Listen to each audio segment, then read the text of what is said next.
Hey everybody! Oh, what? You didn't notice when I had that one? Yeah, that's a new one. No, it's like I've had that since the beginning of the year. Oh, okay.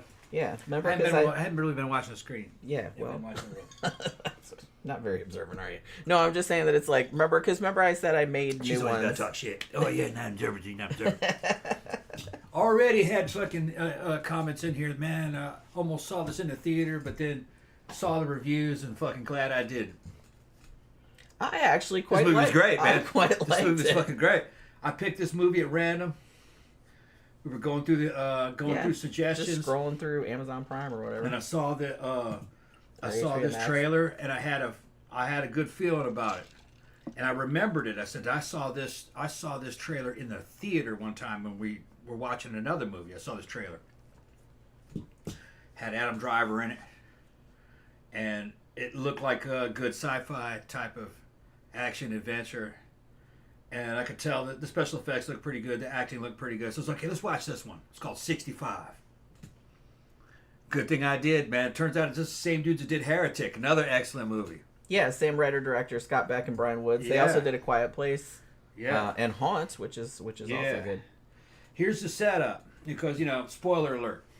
I feel like it's not really a spoiler because they kind of spoil it in the trailer, and you find out what's going on pretty much 5 or 10 minutes into the movie. It's about this astronaut, and he's kind of like a commercial pilot, flying people in cryostasis from one fucking planet, one system to the next, and his ship gets hit by a Uber driver. Yeah, his ship gets fucking hit by a meteor storm. Damaged while he was asleep. There was nothing he could do. He crashed down on this fucking planet, and almost everybody in stasis was killed. The ship's in fucking pieces because they got broken half and they all got sucked out. Yeah, and the little pods that they're in, a lot of them were just dead. He starts fucking putting shit together. It's immediately like he's on an alien planet. He's like, where the fuck am I? Where the fuck am I? Yeah, he's got fucking cool guns and shit. And it turns out that somebody is alive in one of these pods. So he fucking hunts that pod down. Turns out it's a little 9-year-old girl. And fucking she comes out of there, but she's kind of fucked up. He takes her back to what's the wreckage of the ship. On the way back, man, there's a huge fucking footprint. You're like, whoa, big 3-toed fucking footprint in the ground. And then it sets up and then it just says 65 million years ago. And fucking he's an alien. Where this is going. He's an alien on Earth 65 million years ago, long before fucking humans and shit. It's dinosaurs. Yeah. Adam Driver fights dinosaurs. And Adam Driver fighting dinosaurs, protecting a little girl. And he's an alien. They look human though. Yeah. And they can't understand each other. They speak different languages. There was a translator on the ship, but it busted in the crash. So he couldn't talk to her. Busted. And it all happens within like a few days. It's a constant survival adventure, sci-fi adventure. Well, guess what? That meteor shower that knocked his shit down, well, what happened 65 million years ago? The fucking big old dinosaur killing fucking meteor. And he sees it. He's got this fucking little handheld like a tricorder thing, and he sees this anomaly up there, and it's saying fucking collision imminent. It's like, oh fuck, so that thing's coming. All kinds of shit happens, and there's a bunch of like smaller meteors hitting and everything. But it's all happening in the course of a few days. Him trying to get off of Earth, and he's trying to, because when the ship crashed. Yeah. Or when the meteor busted it up, it broke into pieces, and the ship did actually have escape vessels on it. Yeah, so you could get off of the fucking So you could get off of there, but the part where the escape vessels are was 15 kilometers on top of this mountain. On top of a mountain, he had to go up there with the girl. So he's got to go up there and and see if, and he doesn't even know if they're still working or not. Yeah. But he needs to get up there and see if he can get them off the fucking planet. He's fighting raptors and he's fighting big bugs and fucking all kinds of dinosaurs that you've never seen before. Shit that didn't end up being fossilized, but looks plausible. The acting was good. I like the fact that there wasn't a lot of dialogue in it. Yeah, there's not much dialogue at all because the two of them don't. I mean, he's speaking English obviously, but she's speaking another language. which they actually made up a fictional language for this movie, and she learned it. So they can't really communicate much because, you know, she can kind of understand some of the words he's saying, and he kind of teaches her some, but she doesn't really understand what he's saying, and he can't understand what she's saying. I liked it, man. I liked it. I thought Adam Driver did a great fucking job. So the little girl that co-stars with him, his family back on the planet where he came from, they did a good job. I think there's only 4 people in the whole. There's really only 4 people in the movie. I mean, honestly, like at the beginning, when you're first introduced to Adam Driver, like before he goes on the mission, you're introduced to his wife, and he has a daughter named Devine who is about the same age as the girl that he ultimately finds. And it's set up that she has some kind of terminal illness. And one of the reasons that he's going on this 2-year mission is because it's a lot of money, and he's like, you know, it will help. Needs a cure. With, you know, with her treatment. Yeah. You know what I mean? And he doesn't really want to go, but he's like, he's doing it for her, like for the money, because they can't afford it. He's going to be gone for 2 years. Yeah. It turns out, though, well, I don't want to spoil it. I'm going to leave it. But I thought the movie evidently got mixed reviews. I'm going to say fuck that. I thought it was a great movie because it was just constant problems and constant action through the whole thing. It kind of reminded me of fucking what was the Spielberg television movie with the fucking truck? Duel. I remember how it was just one thing after another. It was very it's just fast. Like Duel, kind of like that, and also kind of reminded me of Underwater. Remember the fucking? I liked that movie because I thought that was a very good medium budget survival horror type. That went Lovecraftian. And it didn't get a lot of attention because the girl that is the lead character in it, evidently, you know, people didn't fucking take her seriously because she was in some Buffy the Vampire. Well, she was in Twilight or something. So but she's been in lots of movies. Yeah, maybe they just didn't like her. I don't know, but she did a great job in that movie. And that was another one that didn't have a whole lot of a dialogue. And a bunch of shit happened one after another. Yeah, just shit gets shittier and shittier, and you're just like, like that, yeah. So this was free. I would have seen it in a theater had I remembered it. Yeah, I didn't really remember this coming out. It came out in March of 2023, and evidently, because Tom said he remembered seeing a trailer for this. I don't remember seeing a trailer for it. I want to see that one. It's entirely possible that I did see it, and I just didn't remember it. We saw the trailer in the movie, and I said, I want to see that one. But I didn't remember this coming out. It evidently came out the same week as Scream 6.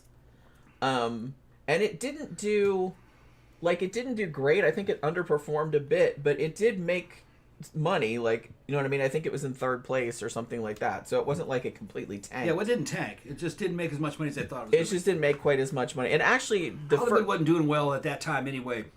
Well, I mean, yeah. You know, there's the big blockbusters were going away, you know.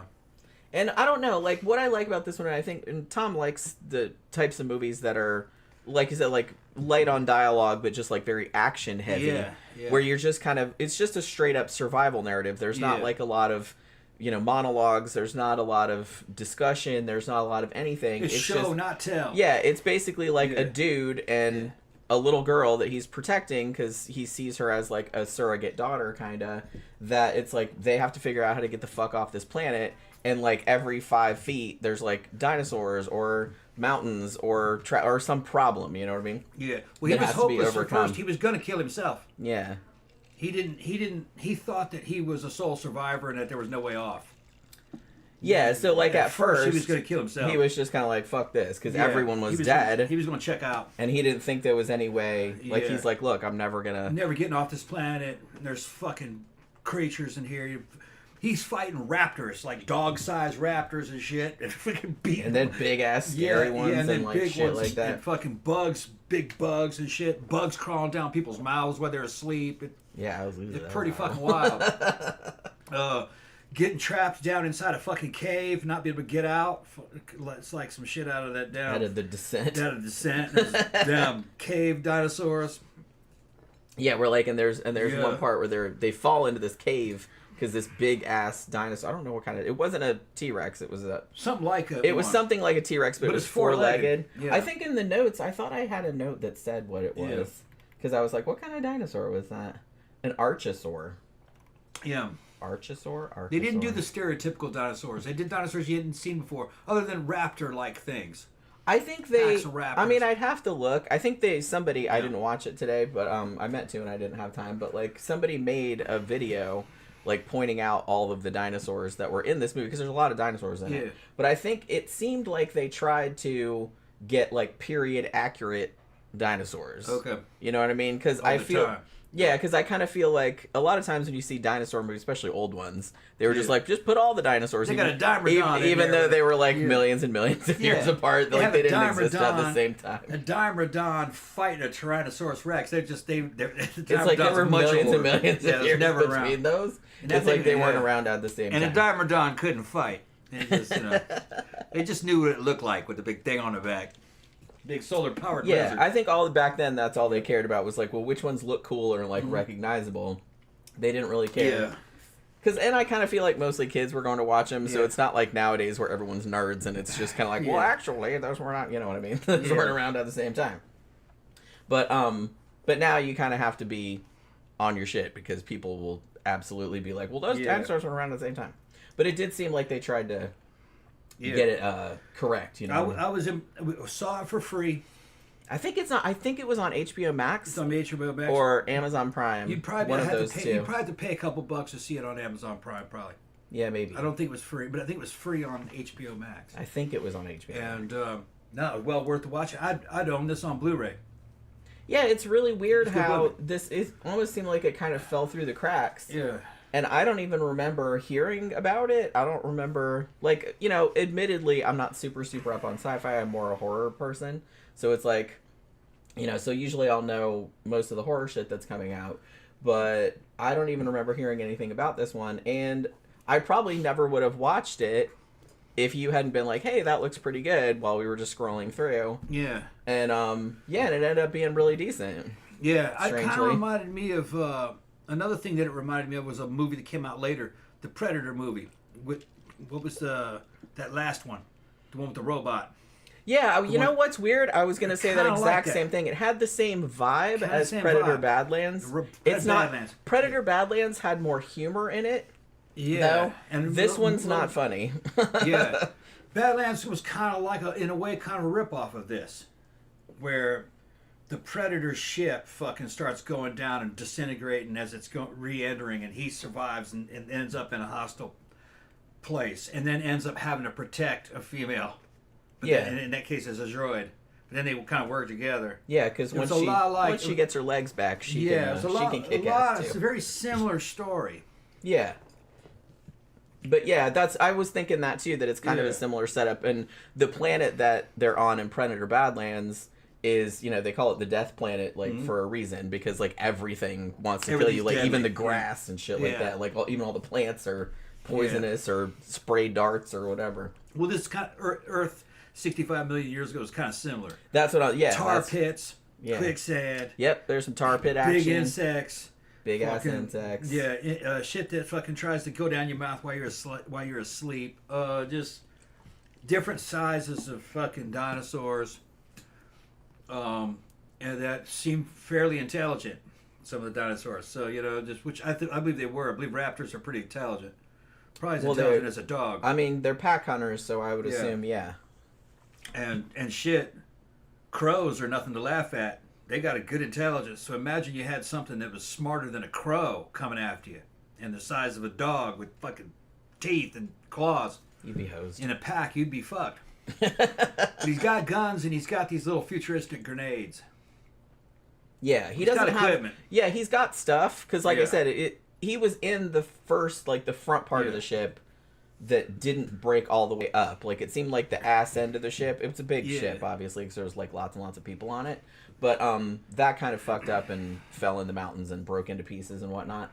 But the front half seemed like it was mostly intact. Yeah. And so some of the shit was busted. Like I said, like his translator, you know, some of the, I don't know, just some of the equipment wasn't working up to, you know, up to snuff.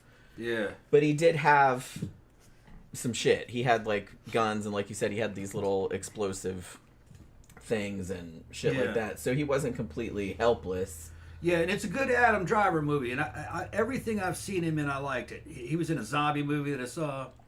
He was in The Dead Don't Die. Yeah, and seen him. Which is a little. I felt like that was Jim Jarmusch, I think. Yeah. And his movies are very. Real dry. Yeah, it's kind of like hit or miss. Like, you either vibe with it or you don't. I thought it was hilarious. I thought he was great in it. But I think a lot of people did not think it was hilarious, but I thought it was really funny. I kind of like that dry humor. Well, I like Adam Driver as an actor. Yeah. And I like the projects that he gets involved in. And really, if you ask me, he was the only thing good about the new Star Wars. Even though the way they wrote that character, I think they fucked that character up. But boy, man, Kylo Ren was really, and the way he delivered that character was. Yeah, I've liked him in everything that I've seen him in. I just don't think they wrote that character as well as it could have been. Yeah, it was just too inconsistent, There's only so much you could do. Man, if that had the fucking writing, good writing, then he would have been fucking great. He was great. It's just that the character as written wasn't consistent across all three movies. But, and like I said, there's only so much you can do with the material that but he was the best thing about the new Star Wars, really. Everybody else I thought was kind of fucking stale, including fucking Harrison Ford making a comeback in the first one. Kind of stale, but whatever. Yeah, but he's great in this, and like I said, he's good at it. He has to convey a lot without talking much. What he does in this is that he's an action hero in this, but he's very believable because it's not like Arnold being an action hero or Stallone. He's kind of like the regular guy who's actually getting shit done. Yeah, and it's not easy. And he's a pilot, so he knows his shit. He's got training and shit. But it's not easy. He's on his own. Yeah. So he sold the movie. He sells the movie. And he's in a situation that he wasn't expecting to be in. Like no one expecting to be like fighting dinosaurs.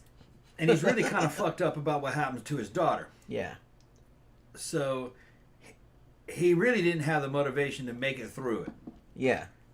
Which is why at first he was just kind of like, fuck this, I'm out. Right. But then he finds that girl that's alive. There's a survivor. And then he has to kind of man up. Yeah. And he's really kind of thinking about maybe just her going back and him staying there. Yeah. Because he's like, he kind of lost the will to live. But he didn't lose the will to save somebody else. It's an interesting character. Yeah. And like I said, they set up a good parallel between, him having his daughter and like being away from her all this time. And then, so like I said, he sees this girl as like a surrogate daughter, and he's like, he couldn't save his own daughter. So it's like, now he's going to save this girl, make sure she gets home. Yeah. Because she's a fucking orphan now too, because her parents got killed in the crash. And he kind of wants to die. Yeah. But he works it out. It's pretty good. Yeah, and like I said, he has to convey a lot with not much dialogue, and the little girl does too, because like I said, they don't speak the same language in the context of the movie, so they don't really talk all that much because they don't understand each other. It's a lot of physical acting. Yeah, like a lot of facial expressions and stuff. And like I said, there's not much. It seems like there's not really much downtime. You know what I mean? No, it's constant. Because it's just like constantly, like every time they stop, like some bad shit happens. That's why I like that they have to deal with. If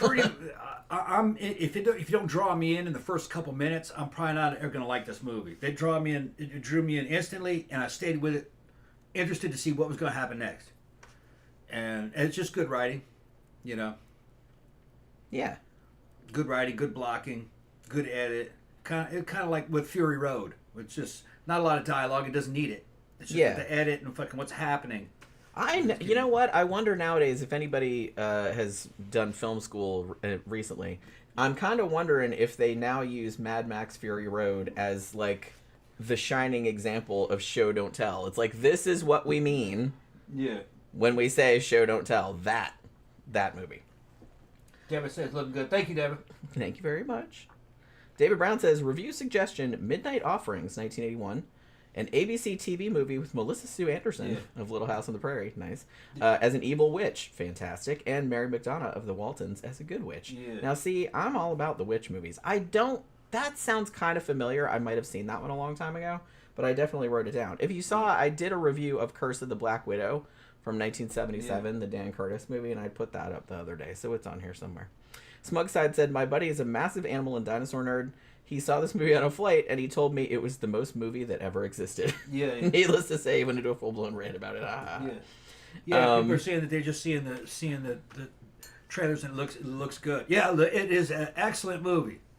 That didn't get enough attention. It's an excellent movie. Yeah, I don't really understand like why it got like mixed reviews. It's like I thought this was a perfect movie. It's a sci-fi action survival decent flick. Survival sci-fi movie. Yeah. Like nothing wrong with it. Yep. Like I said, it kind of gave me the same vibes as Predator Badlands, but not as much dialogue and not as funny. Because I feel like Predator, I don't want to say like Predator Badlands had a lot of humor in it. It did have humor in it. It wasn't a comedy, but it did have like humorous shit in it.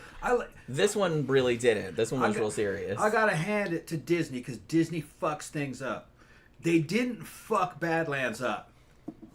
I thought Badlands was great. Badlands was fun, yeah. Yeah, it was a lot of fun. It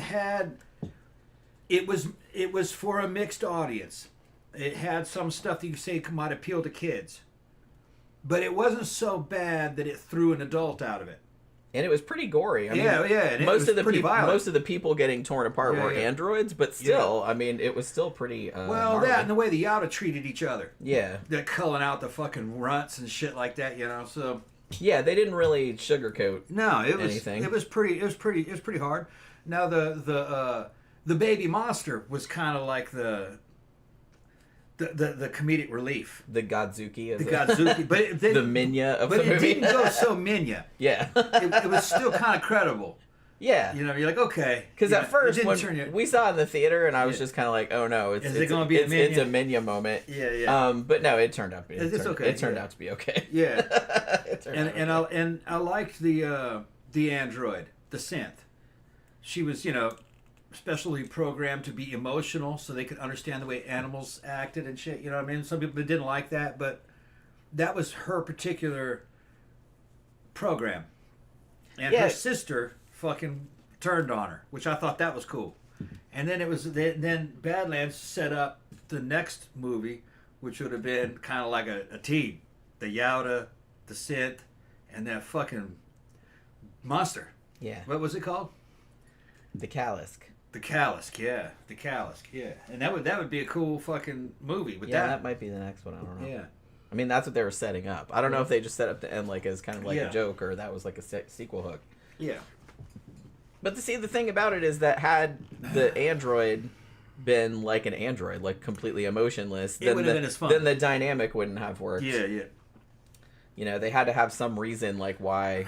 Well, everybody is a misfit. She had like emotions. Everybody was a misfit. Right, exactly. The Yauta was a runt misfit. Yeah. The Sith was a misfit, and the Calexico wasn't raised by other Calexico, so it was also a misfit. Yeah. And so it was like a little found family situation. Right, and he was called himself Wolf. He wasn't the strongest predator. He didn't kill the most stuff. He just was the strongest predator because it was the leader. Yeah. Because he cared for his pack, and which was something the Yauta didn't do. So that was his style. Yeah. So you now have an individual Yauta character that you could play with in other movies. Other Yauta didn't do that. So I thought that was a good idea. Yeah, I thought it was a good idea too. Yeah. Like I said, I like the little misfit angle. Yeah. Where they all just kind of were thrown together and... Yeah, they got thrown together by accident. And had to make do, Yeah. And then kind of ended up respecting each other. So I thought that was kind of cool. Smogeside is talking about seeing this movie. So we did have a good talk about classic 50s sci-fi movies that take place on alien planets with dinosaurs, though. If anything, this movie gave us an appreciation for that subgenre. I will say that it's like, when I saw that the title of it was 65, I did think, are they talking about 65 million years ago? Because the very first text in the movie says, it doesn't say a long time ago in a galaxy far, far away, but it says like, before humankind or whatever. Yeah. And I was like, oh, I wonder, is it going to be 65 million years ago? Yeah. But for some reason, it didn't like trigger that would be like, oh, dinosaurs. So I wasn't expecting dinosaurs, but I was happy about the dinosaurs. I thought that was kind of a cool idea. Another thing that kind of really reminded me of Badlands was that the movie goes on for a long time before it title drops 65. I like that they're doing that now. Yeah, and that was a lot. That was very effective in Badlands. I was just like, oh man, with the way they dropped the. I noticed they did it in, what was the movie? Evil Dead Rise. They did it in that too. Yeah. Like they had a whole opening scene, and then the title just comes up behind this like floating zombie woman. Like you know what I mean? And it's I was like, it's a lot more stylish, and it's a lot more organic, and it's more dramatic. Yeah, so it's almost kind of like, I don't know, it's more like immersive, because I feel you're like not expecting it. If you're just having like a title card. Yeah. One of my favorite, this is going to be random, one of my favorite things of that was this movie I reviewed a little while back. It's an Irish film called Caveat. It's great, by the way. It's the same guy that did Oddity, which is also fantastic. And there's a whole ass opening sequence. It's a weird ass movie. Like, I did a review of it, so I don't want to repeat myself too much. But there's this whole conversation where this guy's trying to get this other guy, you know, he's like, hey, I'll pay you to do this, you know, weird kind of sketchy thing. And then the guy says, well, there has to be more to it than that. And then the title goes, Caveat. And I was like, that is so awesome. I love that fucking edit. Yeah. But, you know what I mean? So I like that they're kind of, like I said, integrating the titles more organically, like, into the movie. So this one did that too. Like, it had like a whole open, I think even before, because wasn't there was a whole opening sequence with Adam Driver and the wife and the daughter, like on the beach, and and you think that and him talking about going on the trip and everything, and you think he's a human. You're thinking that he's a human astronaut in the future, right? Although it doesn't say that at the very beginning, doesn't it say? No, it says before humankind. So it's not trying to fool you into thinking. Yeah, but I was kind of confused. I was just like, look like humans. Yeah. You know what I mean? And what the hell's going on? Were they teasing me? You know, maybe that's not true. Because I thought that maybe what they were doing was doing an Adam and Eve type thing where we were thinking that they were gonna like the humans were gonna crash on Earth and then it would like seed the planet or something. That's what I thought it was. Because at first he's like, oh, he's gonna find another person in the pod. It's gonna be a hot woman. Yeah, and they're gonna Adam and populate the Earth. There's only two of them, not a big enough breeding population, but they had contact with.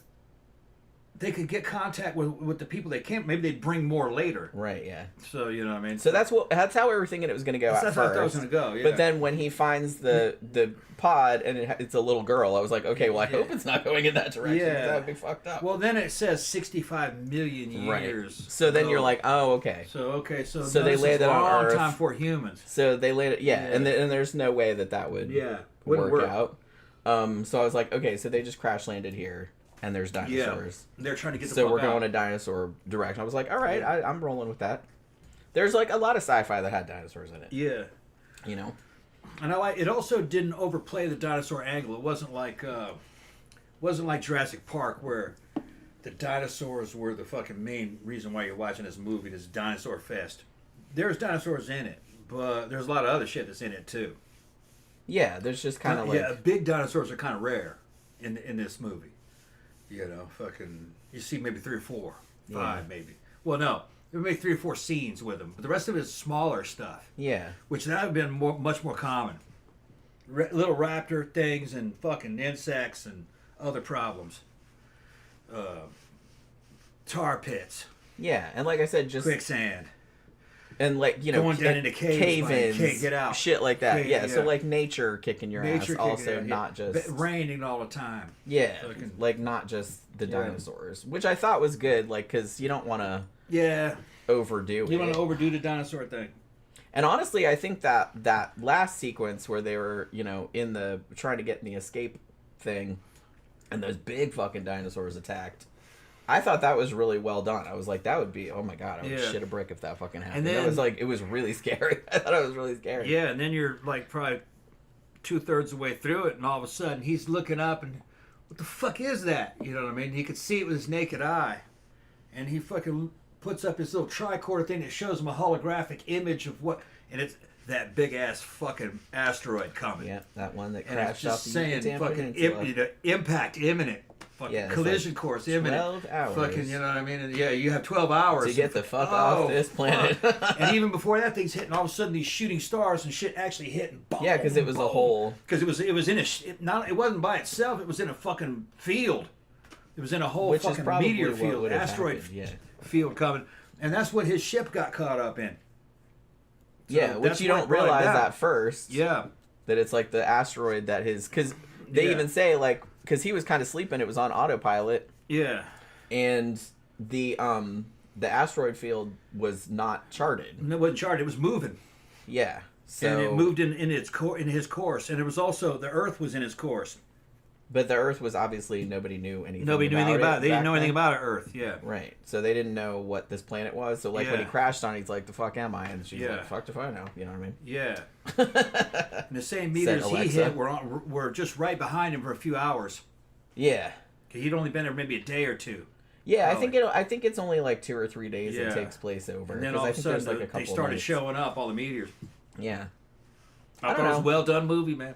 I know, I really liked it. It's like, I don't know why, I don't know if people are too picky or... I think social media can fucking unjustly fuck a movie up. And also I just think, consumer confidence in movies has declined a lot.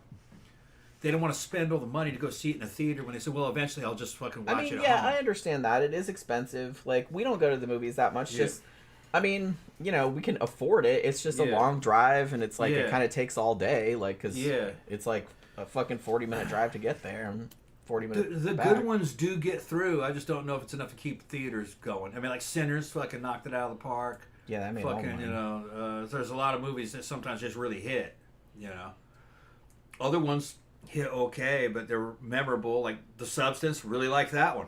God, I love that fucking movie. Really good movie. We just rewatched it again the other day, and I was like, it's so fucking good. Jen gave it to me on Blu-ray. It's so fucking good. Jen gave me the movie on Blu-ray. Yeah, I think for Valentine's Day. Yeah.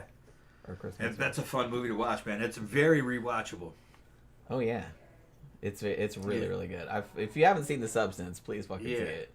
And actually, that kind of segues sort of nicely into our topic that we're going to do Wednesday night, which is going to be hagsploitation / psycho-biddy movies. Because a lot of people have pointed out that The Substance, while not technically, I guess, a psycho-biddy movie, it has kind of some of the same tropes.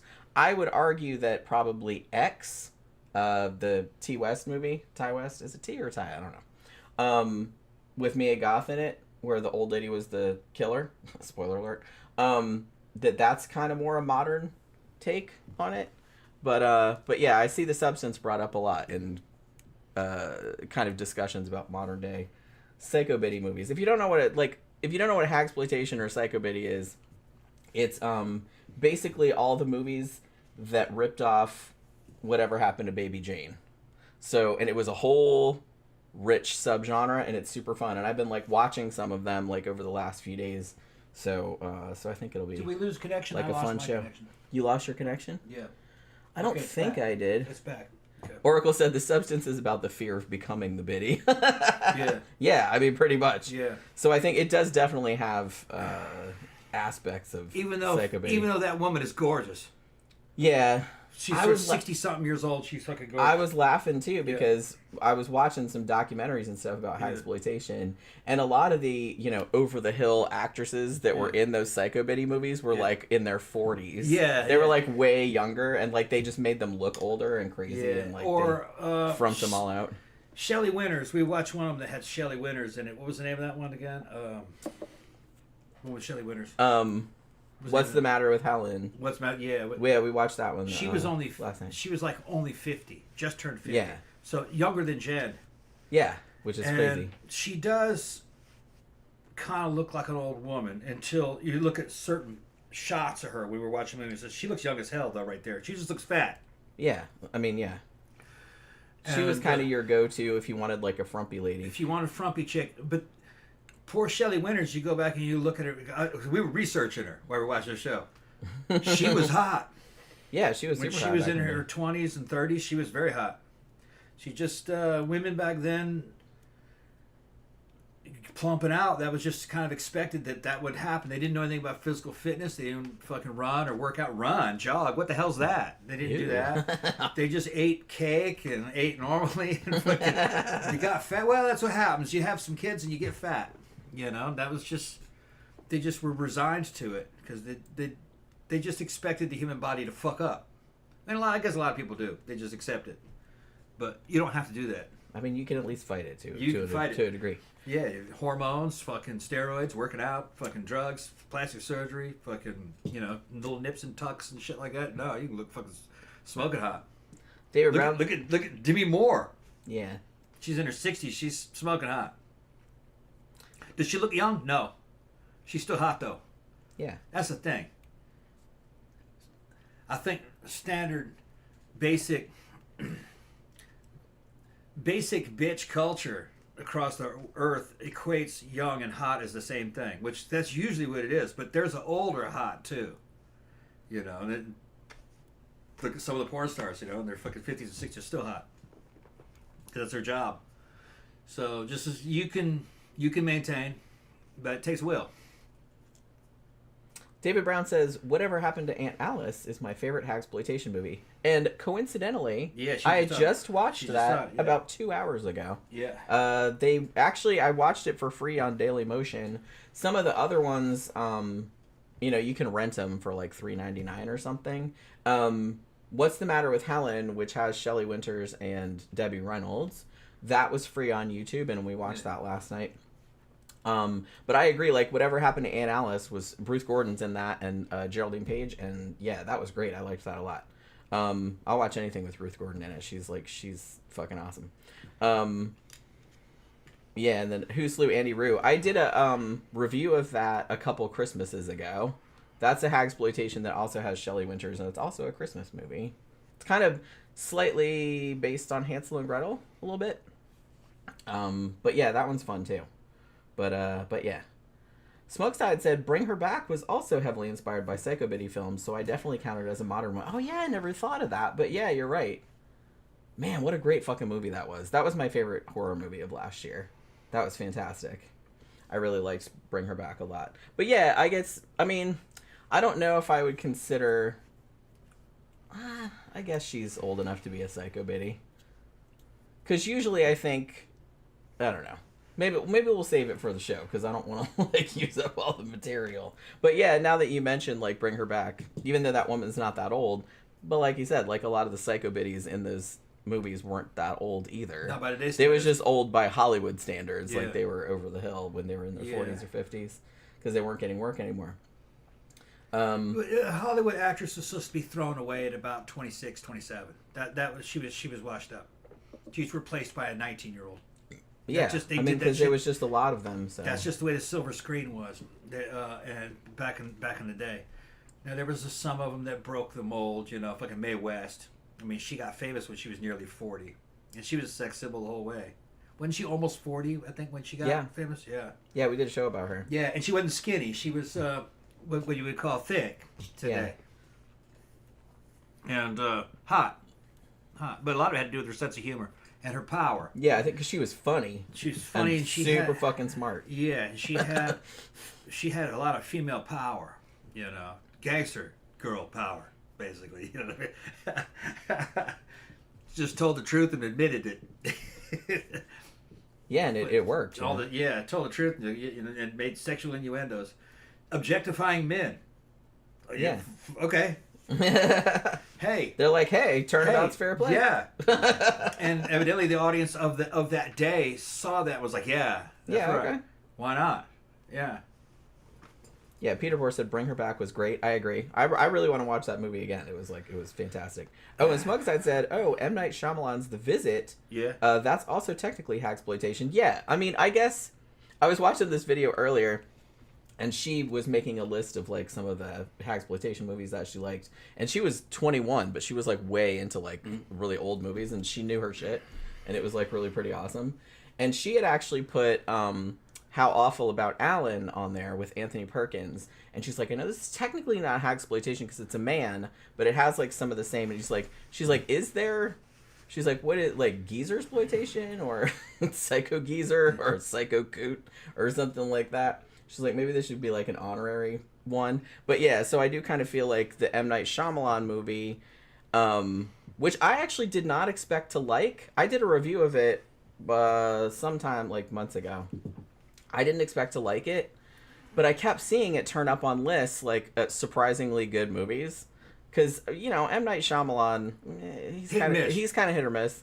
And I feel like a lot of his more recent movies I haven't really been all that into, but everybody kept saying like, "Oh no, man, this one's really good."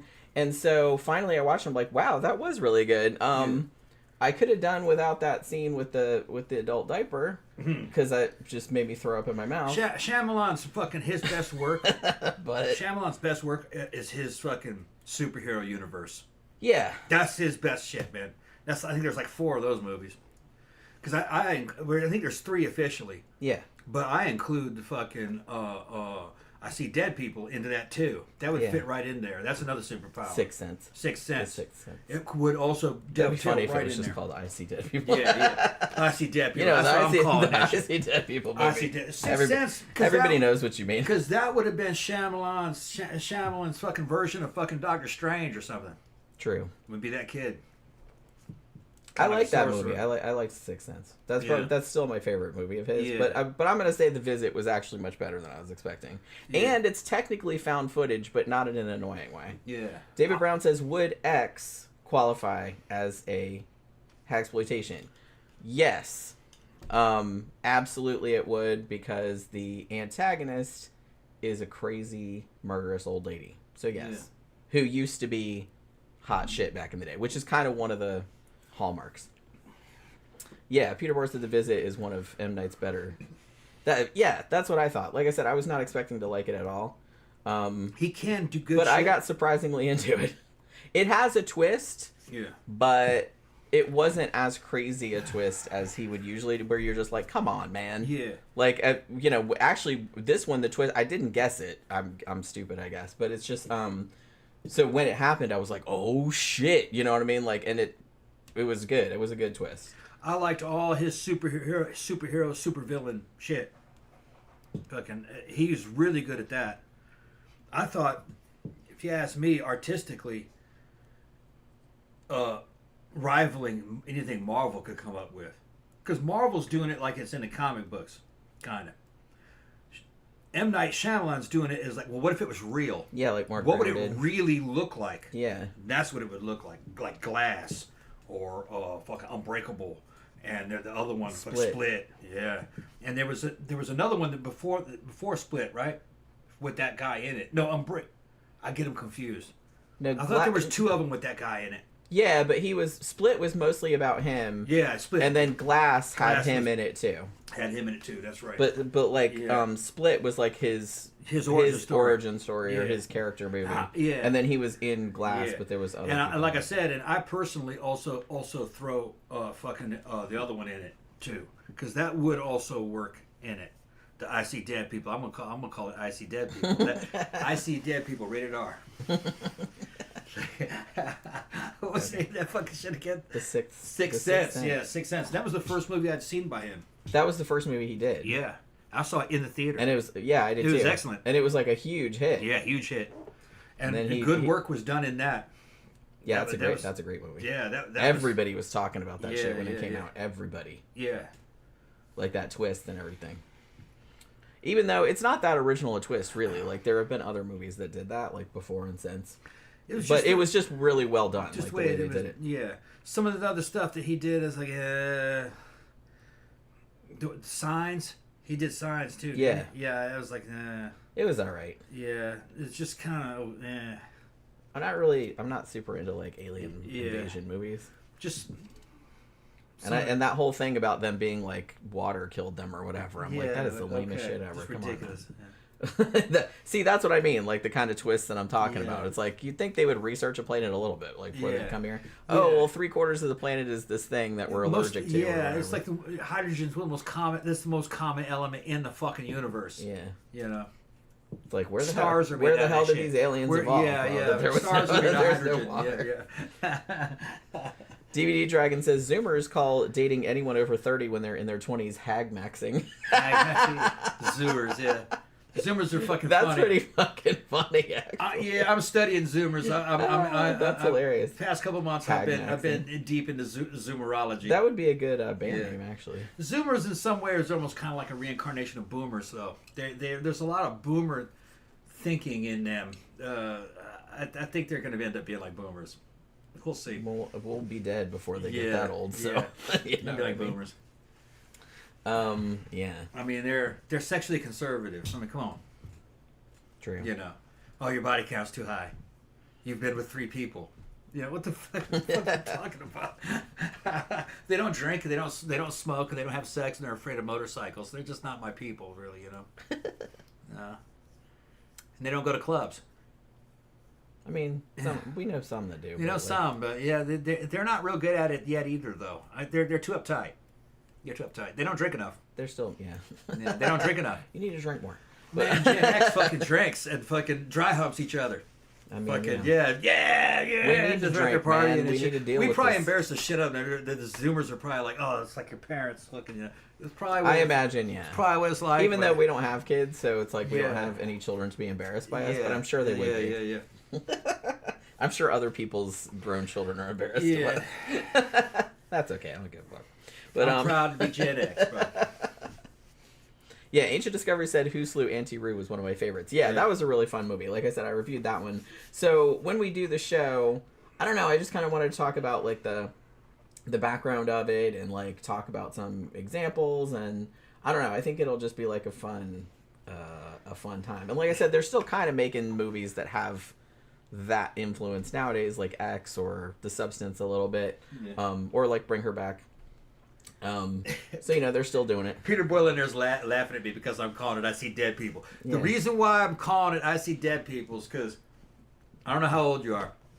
When they were playing trailers for that movie on television, because back when we watched television, back when television existed, that was the main thing you got from the fucking quick trailer. I see dead people. Well, yeah, that was like the phrase. That was the tagline tagline to get you to come see the movie. So I remember that more than the Sixth Sense. I just remember that little boy going, "I see dead people," because they would play that in the trailer. Everybody remembers. Yeah, that. yeah. Like I said, you could go up to like some fucking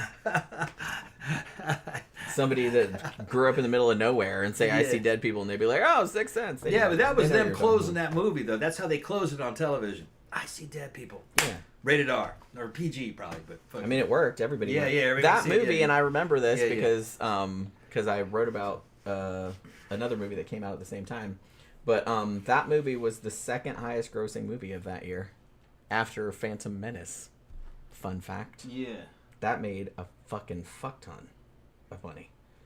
I saw that in the theater the week before I saw the other movie that I'm sad that The Sixth Sense kind of stole its thunder, which was Stir of Echoes. They came out almost the same time, and Sixth Sense got like all, and then everybody forgot about Stir of Echoes, and Stir of Echoes is fucking great. It was based on a Richard Matheson novel. It had Kevin Bacon in it. It's fantastic. I think it's scarier than The Sixth Sense too. I gotta go check on those cats. Oh yeah, that's right. So we gotta wrap it up. Remember we were talking the other day about our neighbors. Yeah, they did. They died. Yeah. And I'm the fucking custodian of that property now. And I'm going through all the legal shit. So so we had to go there. The only relative they have is a brother Ohio. that lives in Ohio. Yeah, I've been talking to him. I take care of the on the phone. They're like, "Look, we can't get down there right now. It's like just go in there. If you want anything in the house, please take it. Like take all the food out of the fridge. It's gonna go bad." And I'm taking care of those cats over there. And they had 2 cats, so we're gonna go over there. We're rehoming the cats. Yeah. The woman at the funeral parlor wanted it, and fucking I was going through all their shit through the office, and it was because they died, and the fucking the medical staff gave me the keys. Yeah. I said, "Here's the place. It's all yours." I was like, "Okay." I mean, it's not ours. Obviously, not ours. The brother's we don't own it. The brother's gonna sell it. Yeah, there's no. We couldn't find a will or anything, so it's gonna go to the brother. Yeah. And he'll sell it, but there's this shit that I got to go through because I called their lawyer, and there's some forms that I got to fill out because I'm the legal custodian. Because he's gonna go over there and feed the kitties. They're gonna have to sell this house, and that might take over a year. So I got to take care of that house and mow the lawn and all kinds of shit. And when that shit sells, I get paid. Yeah. So that's I got to do. So he's gonna do that. So he's gonna take care of the house until. Yeah. And get it sold. And like I said, I'm Jack Torrance now. Yeah. Oh shit. Should I get out of here now before you axe me to death? But I'm not gonna move the cats out of there. I'm gonna keep the cats over there. Because they're literally like right behind us. They're right there, yeah. So it's not like you can just walk over there. It's like a few hundred miles. Yeah, it's just like, it's just right across the back. 200 meters that way. So, we didn't want to disturb all the cats. Yeah, we were kind of thinking, well, maybe we should bring the cats over here, but it's like we didn't want them to be disturbed, and we didn't want our cats to be disturbed. So he's like, well, maybe we can just. I mean, there's 2 of them, so it's like they have each other. I'm just gonna go over there twice a day. They're little mates. So they're not alone. So they're not alone, at least. They are kind of freaked out, though. Yeah, he was like, meow, meow, meow, and I'm doing business. He's following me around. He's going, help, help. Help! Meow! He's like, help. my people died. Yeah, they're dead. They're dead. Help! We can't help, open cans. Help. I said, it's okay, bro. I got you. I fed you. He said, meow, meow. Yeah, he knew. Yeah. They both know that the people are dead. Yeah. What are we gonna do? Yeah. Like, what will become of us? Say, I'm gonna feed you. I'm come back. Yeah. Yeah. They're worried. So Tom's gonna go over there a few times a day, but we went over there today, and because like I said, the power's still on and all that, like the bill's still paid and whatnot, but We had to clean out their freezers. Yeah. They had 2 big freezers in the garage, and there was so much stuff. I can't. Their phones ring. Hams, turkeys. Yeah. There's all kind of shit in there. Their phones ring, but I can't get through. I don't have the right. I don't have the codes. I can't get into their computers. Yeah. And I assume they have automatic pay. The houses are paid for. Yeah, the house is paid for. And the vehicles are paid for. Yeah. There's a motorcycle. And there's 2 vehicles. Or there's a truck. Fairly new Ford F-150, and there's a Volkswagen fucking Rabbit looking thing, or Passat, I think is what it is. Yeah, something like that. There's a fucking Vulcan 1500 motorcycle.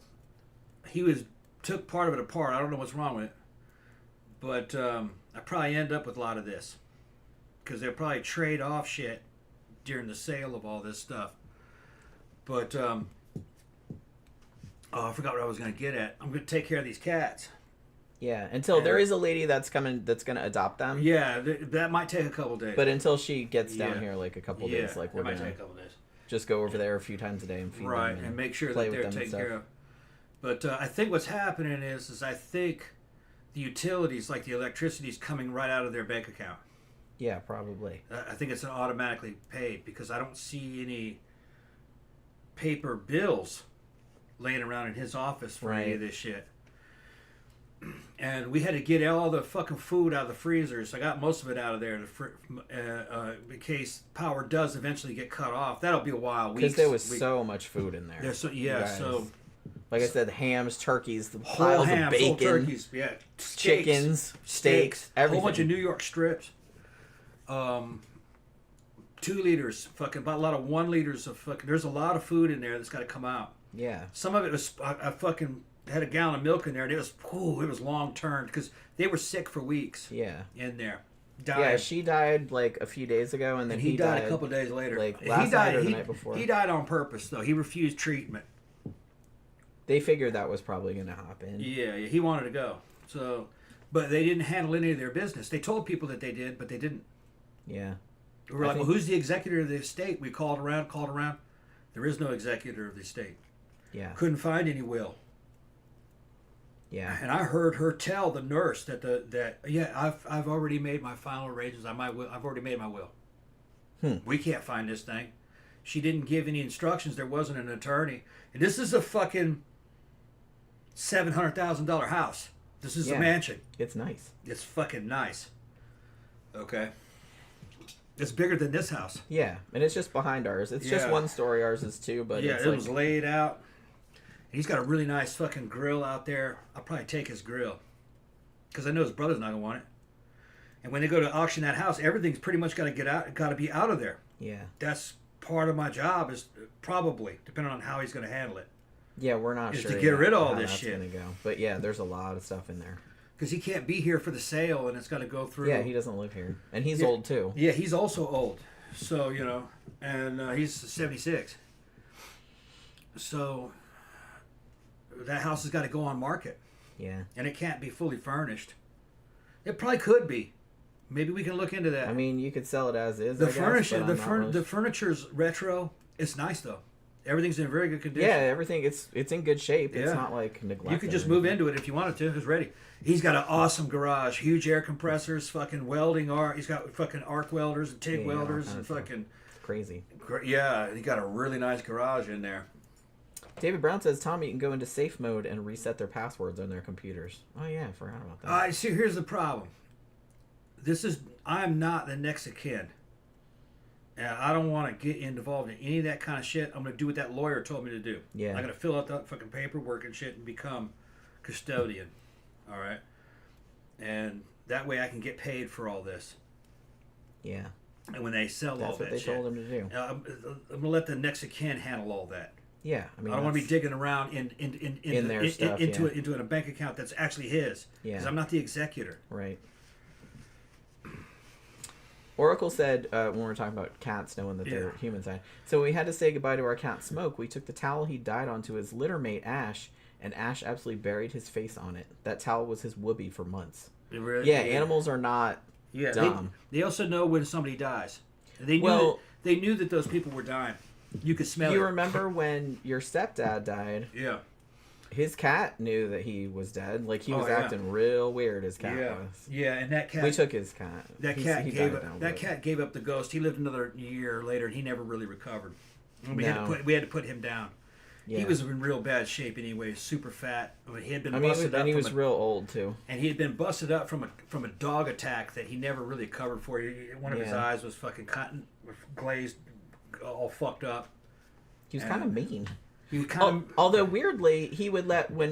He let Pookie fucking... Yeah, when Pookie was a kitten, she would go and, like, run all over him like he was a ride at Disneyland, and he was just like, okay. Yeah, he was morbidly obese. He wouldn't move.